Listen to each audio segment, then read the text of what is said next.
எனக்கு முன்னால் சந்திரன் ஜெயபால் அவர்களும் என்னுடைய அருமை நண்பர் பத்மநாதன் அவர்களும் முத்துரமேனஸ் அவர்களும் இன்னும் பல எல்லோரும் பெயரையும் சொன்னார். நேரம் விளக்கமாக பலவற்றை சொன்னார்கள். நண்பர்களே, ஒரு தனி மனிதனோ அல்லது ஒரு சமூகமோ தங்களுடைய கடந்த கால வரலாறுகளை தெரிந்து கொள்ளாவிட்டால் அவர்கள் உருப்பட முடியாது. அது இன்றைக்கு நமக்கும் இது பொருந்தும். தலைவர் காமராஜ் அவர்கள் என்ன செய்தான்னு நான் பேச எல்லாத்தையும் கவனிச்சுக்கிட்டே இருந்தேன். எதை நாம் மக்களுக்கு சொல்ல வேண்டுமோ அதை இன்னமும் நாம் சொல்லவில்லை என்று நான் வருத்தத்தோடு தெரிவித்துக் கொள்கிறேன். நண்பர்களே, தலைவர் காமராஜ் அவர்கள் அடிமை இந்தியாவிலேயே 1920 சட்டமன்ற தேர்தல் வருகிறது. ஆனால் காங்கிரஸ் கட்சி அந்த தேர்தலை புறக்கணிக்கிறது. 37 தான் காங்கிரஸ் கட்சி தேர்தலில் நிற்கிறது. அப்படி நிற்கிற போது ஆளுங்கட்சியாக ஜஸ்டிஸ் பார்ட்டி இருக்கிறது.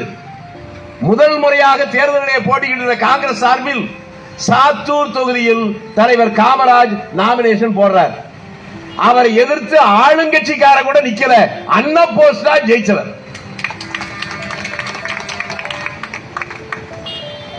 எனக்கு முன்னாலே நம்ம முத்துரமேஷ் அவர் சொல்லுகிற போது ஒன்று சொன்னார். 54 தேர்தல் ஆதரிச்சோம்லாம். பழைய கதையை நீங்க சேர்ந்து புரிஞ்சுக்கிட்டாதான் அது புரியும். 52 முதல் தேர்தலில் தலைவர் காமராஜ் ஸ்ரீவில்லிபுத்தூர் தொகுதியில் பாராளுமன்றத்துக்கு தான் போட்டி போடுறார்.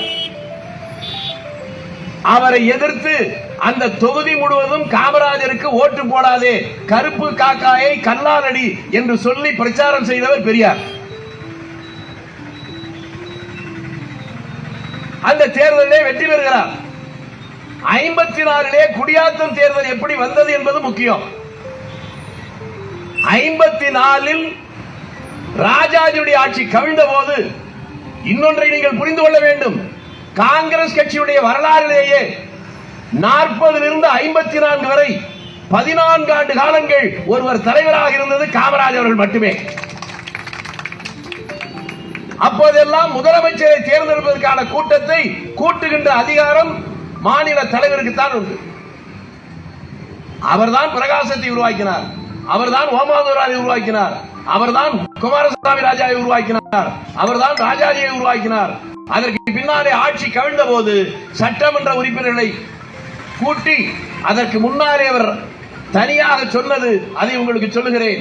அவர் முதல்வராக வருகின்ற எண்ணமே அவருக்கு இல்லை. இன்றைக்கு பேசிக் கொண்டிருக்கிறோமே நம்முடைய வைகோ,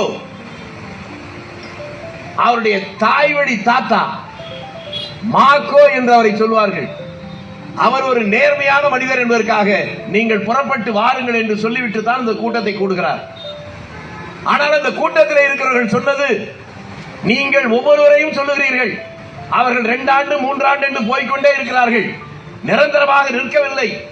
ஆகவே இந்த முறை வேற யாரையும் சொல்லக்கூடாது, நீங்களே இருக்க வேண்டும் என்று ஒரு நெருக்கடியை தருகிறார்கள். அப்போது அவர் சொல்லுகிறார், நான் நிற்பது என்று சொன்னால் நானே மாநில தலைவராக இருந்து கொண்டு நானே அறிவிப்பது முறையல்ல, தேர்தலை அறிவிங்கள், தேர்தலில் யார் வேண்டுமானாலும் போட்டி போடட்டும், அதில் நான் வெற்றி பெற்றால் நான் பொறுப்பேற்கிறேன்.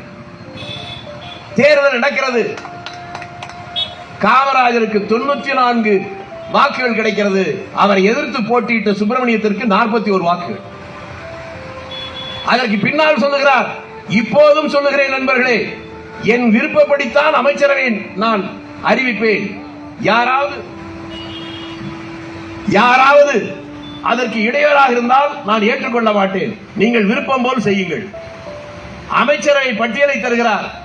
அதில் முதல் பெயர், 2வது பெயர் அவரை எதிர்த்து போட்டியிட்ட சி சுப்பிரமணியம், அவரை முன்மொழிந்த பக்தவச்சலம் பேர் தான் அடுத்தடுத்து இருக்கிறது. அதுதான் காமராஜ். அது முடிந்தவுடன் சொல்லுகிறார், நான் எம்பி பதவியை ராஜினாமா செய்கிறேன், எம்எல்சியாக வந்து அமைச்சராக வர முடியும், ஆனாலும் அதை நான் விரும்பவில்லை, எம்எல்ஏவாக வந்துதான் நான் அந்த பதவியை ஏற்றுக்கொள்ள வேண்டும். அதற்கு யாராவது ஒருவர் இடம் தர வேண்டும் என்று சொல்லுகிற போது ஒரு 15-20 பேர்கள் குரல் கொடுக்கிறார்கள். அதில் முதல் குரல் கொடுத்தவர் தான் குடியாத்தம் எம்எல்ஏ அந்த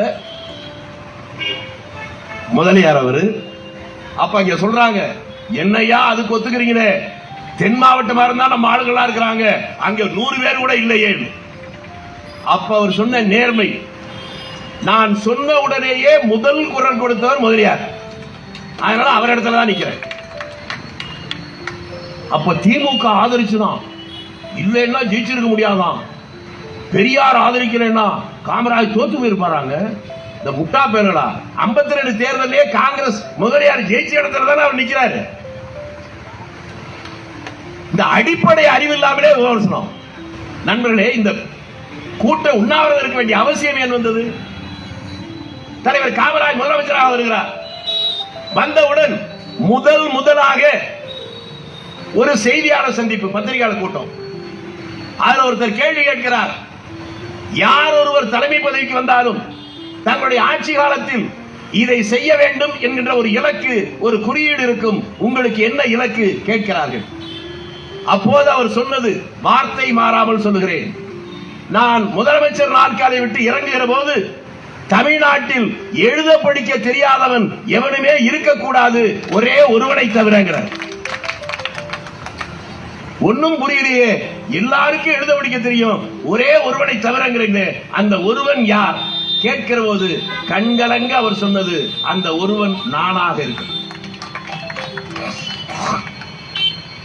அந்த மனிதன் இல்லாவிட்டால் நானே, எனக்கு ஏன் இந்த ஒரு உணர்வு வந்துச்சு, எங்க ஊர் வளமான ஊர் நச்சலூர். முத எங்க ஊர்ல வந்தது பள்ளிக்கூடமும் லைப்ரரியும் தான். தலைவர் காமராஜ் வந்ததுக்கு அப்புறம் தான் வந்துச்சு. அது வரல லைட்ட பார்க்கல, மின்சாரம் கிடையாது, ரோட பார்க்கல, காரை பார்த்தது இல்ல, நல்ல மோட்டார் சைக்கிளை பார்த்தது இல்ல, ஜல்லி ரோடு கூட பார்க்கல, மண் ரோடு தான். அப்படி இருந்த ஊர்ல முதலாக பள்ளிக்கூடத்தை ஆரம்ப பள்ளி வந்தது அவர் காலத்திலே, லைப்ரரி வந்தது காலத்திலே தான். அதனுடைய விளைவுதான் இன்றைக்கு உலக அரங்கிலே எல்லா நாட்டிலும் உயர்ந்த இடத்திலே எங்க ஊர்க்காரன் இருக்கான். அமெரிக்காவில் இருக்கக்கூடிய நாசா விஞ்ஞான கூடத்தில் ஒரு துறையுடைய தலைவன் எங்கள் ஊர்ல என்னோட படிச்ச, அவனுக்கு பேரு என் பேர் தான், வேலுசாமின்னு, அமெரிக்காவிலே செட்டில் ஆயிட்டான். அவர் மட்டும் முதலமைச்சராக வராமல் இருந்திருந்தால் லால்குடிக்கு பக்கத்தில் இருக்க மேட்டுப்பட்டியில எரும மாடு மேய்ச்சிருக்க வேண்டியவன் இன்னைக்கு அவரை பத்தி பேசலாம்.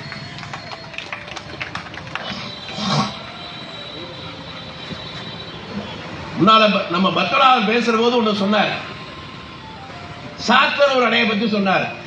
இந்த ஒண்ணு தெரிஞ்சாலே, இதை பத்தி சொல்லிட்டாலே பேசினவன் அவனுக்கு சொரணை, வெக்கம், மானம் ஏதாவது ஒண்ணு அதுல கொஞ்சம் இருந்தாலே நாண்டுகிட்டு சாவணும்.